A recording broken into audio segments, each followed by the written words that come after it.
मनमानी सामनाକୁ ଆସିଛି ଆସନ୍ତାକାଲି ଆୟୋଜିତ ହେବାକୁ ଯାଉଛି ଅଦିନିଆ ରଥଯାତ୍ରା। ପୁଣି ଇସ୍କନର मनमानी सामनाକୁ ଆସିଛି ଆସନ୍ତାକାଲି ଆୟୋଜିତ ହେବାକୁ ଯାଉଛି ଅଦିନିଆ ଭାବରେ ରଥଯାତ୍ରା।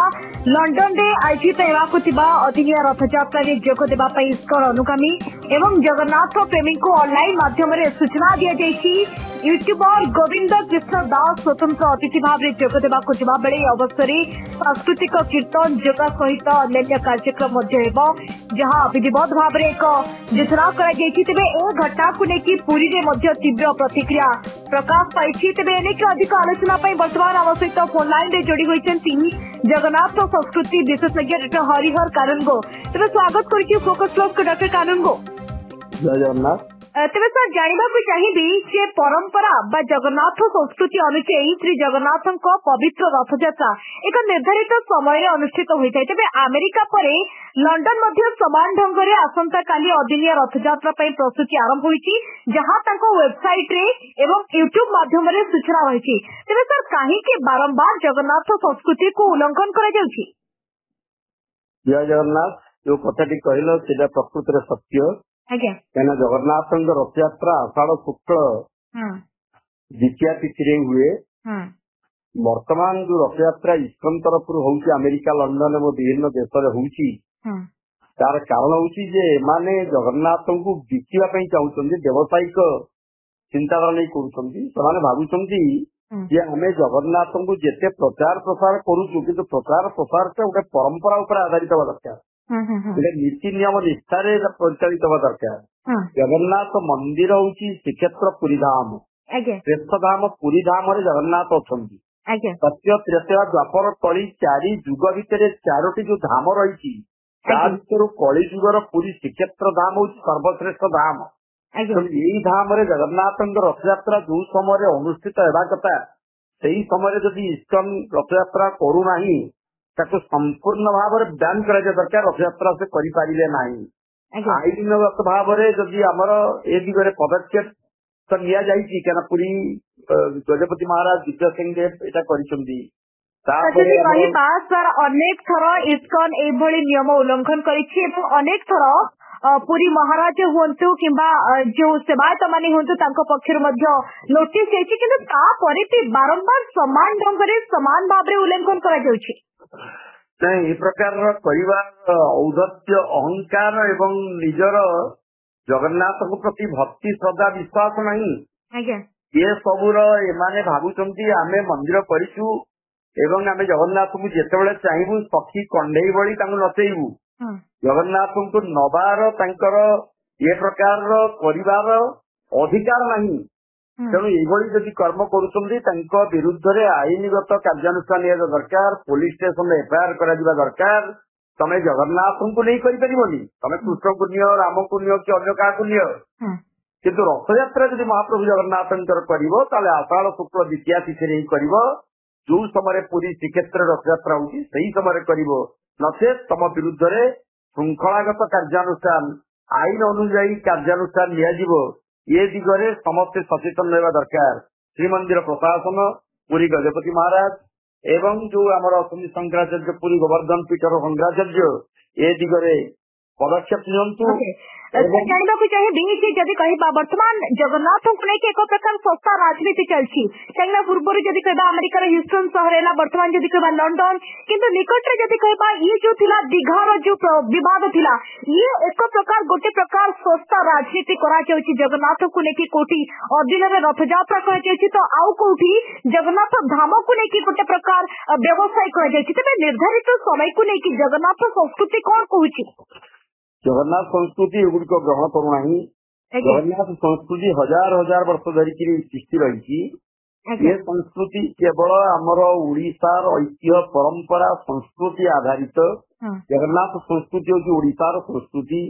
ଓଡିଶାର ଯାନିଯାତ୍ରା ପର୍ବପର୍ବାଣୀ ଭିତରେ, ଦ୍ୱାଦଶ ଯାତ୍ରା ଭିତରେ ରଥଯାତ୍ରା ହଉଛି ସର୍ବଶ୍ରେଷ୍ଠ, ଯାହାକୁ ଆମେ ପତିତ ପାବନ ଯାତ୍ରା, ନବଦିନାତ୍ମିକା ଯାତ୍ରା ଏବଂ ଶ୍ରୀଗୁଣ୍ଡିଚା ଯାତ୍ରା ବା ଘୋଷଯାତ୍ରା ବୋଲି କହୁଛେ।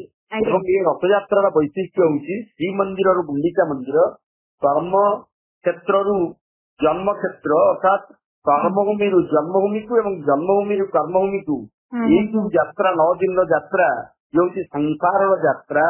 जन्म मृत्युर यात्रा या पछरे गोटे सत्यता रही या पछरे गोटे दर्शन रही मास दाउची सृष्टिर मास सृष्टि को रक्षा करने सृष्टि पालन करने आमर जो देव दलन रथरे जो सुभद्रा ठाकुराणी जाऊँगी रथरे आमर जानती आयुध पुरुष कटला सुदर्शन तेणु पुरुष प्रकृतिर मिलन आषाढ़ मास हूँ सृष्टिर मास सृष्टि प्रक्रिया को रक्षा करने रथ यात्रा सृष्टि रथ यात्रा जेकोसी दिन करने अधिकार इस्कन वाला को देना जगन्नाथ संस्कृति देना जगन्नाथ ऐतिह्य परंपरा देना एवं दीघारे जो जगन्नाथ धाम करी ममता बानार्जी जे कि विधर्मी जे कि मुसलमान ये जो प्रकार कार्यटी कले मत लगुच इस्कन वाला यू प्रेरणा नहीं लंडन अमेरिका अदिनिया रथ यात्रा करने इच्छा करने साहस जुटई निहाती भाव सार तेज थे नुहे पूर्व इस्कन जो शास्त्रीय घोषणा कथा कही से घोषणा को उल्लंघन करता एनेकी गजपति महाराज विरोध करते तेज जब कहवा अन्य समय रथयात्रा न करने को इस्कन पक्ष संकल्प निया किंतु संकल्प निया सत्वे बारंबार एवं अदिनिया रथयात्रा आयोजन तेज कोटना कोटी ये जो आयोजन अदिनिया रथयात्रा निहाती भाव भक्तों धार्मिक भावना को आघात सृष्टि होती तेज डॉक्टर कानून को जानवा चाहिए कि जड़े जगन्नाथ संस्कृति विशेषज्ञ हिसाब से आप कहे विरोध में क्यों भाव कार्यानुष्ठान नेबा उचित है कि जो भाव कार्यानुष्ठान निगले आग को एभली घटना देखा मिलनी आग शंकराचार्य पुरी श्रीमंदिर प्रशासन एवं आम गजपति महाराज अलग अलग भाव में चिठी लिखु ओडिशा सरकार चिठी लिखु प्रकृत जदि एमाने न शुणती विरुद्ध आमर पुलिस स्टेशन बा थाना एतला दि जाऊ एवं ओडिशा रे जोटी जोटी इस्कन मंदिर अच्छी ताला पकई दि जाऊ कई भितर जापरें कई पूजा करें क्या इस्कन मंदिर केवल गोटे व्यावसायिक केन्द्र व्यवसाय जगन्नाथ को धरिकी व्यवसाय करी निजर स्थिति को सुदृढ़ करने चेष्टा करुच्ची या दिगरे कठोर रु कठोरतम पदक्षेप ननेले एमाने चेतिबे नहीं एमाने भेटिबे नहीं एमाने जगन्नाथ को सखी कंडेई भावी गोटे व्यावसायिक मनोभाव नहीं अदिनिया रथयात्रा केवल भावुं कौन कि रथयात्रा तो आषाढ़ शुक्ल एकादशी सारा पृथ्वी में रथयात्रा हम आम कहीं अलग बेले करी लोकंर धार्मिक भावावेग को काउंटी आम किसी पैसा कहीं रोजगार न करी तेणु ये जो हीनमान्यता ये जो हीन मानसिकता एथुरु निवृत्त हवा हेले कठोर कार्यानुष्ठान दरकार विरुद्ध में थाना एतला दवा दरकार एवं ओडिशा रे जोटी जोटी इस्कन मंदिर अच्छी ताला पकई दि जाऊ भुवनेश्वर जो इस्कन मंदिर अच्छी संपूर्ण भाव में बंद कर दि जाऊ एवं ए दिगरे जगन्नाथ सेना जगन्नाथ संस्कृति पदक्षेप नौ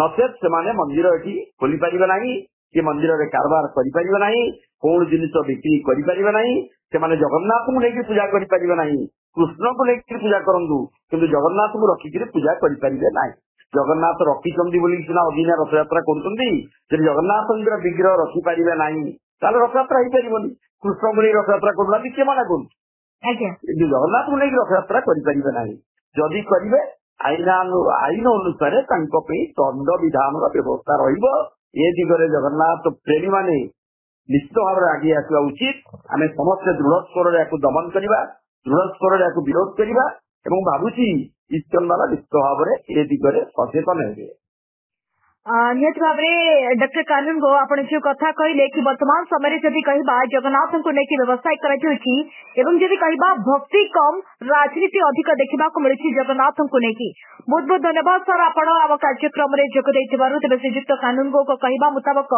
निहाती भाव में एनेक एक दृढ़ कार्यानुष्ठान हेबा दरकार एवं इस्कन गुड़िक जो भुवनेश्वर रही से गुड़िक बंद हेबा दरकार एवं हाईकोर्ट रे एनेक एक जनशुणाणी अभियोग हेबा दरकार